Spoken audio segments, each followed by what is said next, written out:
Әлеге рок-фестиваль Мислимдә генә түгел, Татарстан Республикасында да беренче тапкыр үтте. Чара балалар, яшьләр арасында музыканың әлеге жанрын популярлаштыру максатыннан оештырылды. Детский рок-фестиваль первый в Татарстане, когда выступают со всех уголков Татарстана и даже из соседних республик приезжают дети. Актуальность именно в этом, в том, что дети уже в 6-7 лет, они поют Цоя, они знают наизусть песни очень многих коллективов, Битлз, Цой. Ашык һавада тирән музыка тыңларга җонатырлар шактый җыелды. Республиканың төрле районнарыннан күңеленә яткан группаларны тыңларга райондашларыбыз гына түгел, төрле төбәкләрдән бик теләп килделәр. Олыларны җырлатырга һәм уйнатырга була, профессионалларны. Инде балалар ничек булыр микән ул? Чыгыш ясый алырлармы? Кешегә кызык булырмы? Бу сораулар үзебездә дә бик күп, һәм инде без бүген җавап таптык. Беренче рок-фестиваль дип әйтәбез, детский, молодежный, ул беренче. Һәм инде кайда ул булырга тиеш, Мислимдә булмыйча карагыз, нинди мәйданчыклар безнең нинди табигать. Мислимданың фестивальдә 3 рок-группа яклады. Сәнгать мәктәбендә тәрбияләнүчеләрнең бия-мирас берлекләреннән кече һәм уртанчы группалары катнашты.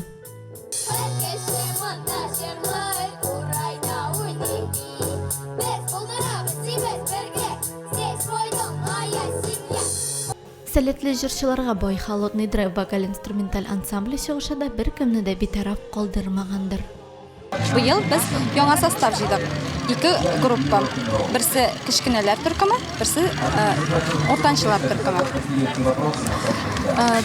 Без инде Гөлназ Маракина белән берлектә бу группаларны җитәклибез. Бик күп концертларда катнашабыз. Группаның исеме Холодный драйв. Мен шушы группада солист булам. Җырлыйбыз бүген 2 җыр. Менә бу ик рок фестиваленең нәкъ безнең Мөслимдә үтүе белән чыннан да горурланам, бу сокландыргыч. Нәкъ безнең Мөслимдә генә андый фестиваль үтүе ул үзе бер тормыштыр. Әлеге фестивальдә без Мислимданын яклыйбыз һәм Холодный драйв группасында 7 кеше катнаша. Без Аделя белән бэк-вокалисткалар татаралга тип-тип йөрәгем җырын җырлыйбыз. Фестивальгә якын тирә районнардан гына түгел, Казан, Нурлат шәһәрләреннән, шулай ук Башкортстан Республикасыннан катнашучылар килде. Арасында 6 яшьтән алып 18 яшькә кадәрге яшьләр бар иде. Барлыгы фестивальдә 170-кә якын бала катнашты. Чараның шундый зур масштабта үтүенә һәркем сөенде. Фестиваль дал новый опыт, в принципе. Очень сильно понравилось. Девочки красивые. Мы из города Туймазы, Башкортостан. В основном мы играем панк-рок и просто рок. Вот в этом.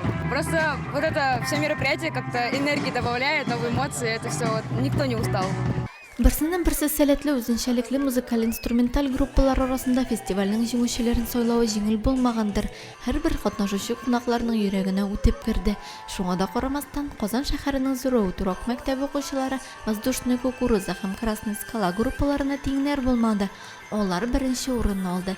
Икенче урынны Мислимның Холодный драйв вокаль-инструменталь ансамбле, Менделеевск шәһәренең Честное слово группасы музыкантлары Казаннан этаемнар яулады. Мислимның бия-мирас кечкенәләр группасы һәм Нурлаттан Лунный Успех группалары 3нче булды. Мы были в Казани, выступали много раз. В Кирове, потом в Ульяновске, в Зеленодольске. И вот тут сейчас на Муслюмовой сегодня выступали. Фестивальдә катнашучылар арасында төрле номинацияләрдә җиңүчеләр дә билгеләнде. Узан шәһәреннән килгән Млечный путь группасы иң яхшы авторлык группасы исемен алды. Кайда Аваз группасы вокал номинациясендә җиңүче булды. Чара бәйрәм салюты астында рок группаларының күмәк башкаруында барыбыз да белгән җыр белән тамамланды.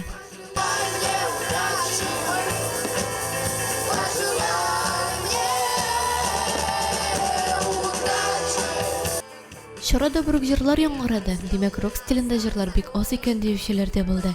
Әлеге фестиваль рокка игътибарны күбрәк юнәлтү, аны үстерүгә бер этәргеч булыр дип ышанасы килә. Рамиля Сәләмова, Динар Нуретдинов, Мөслим телевидениесе.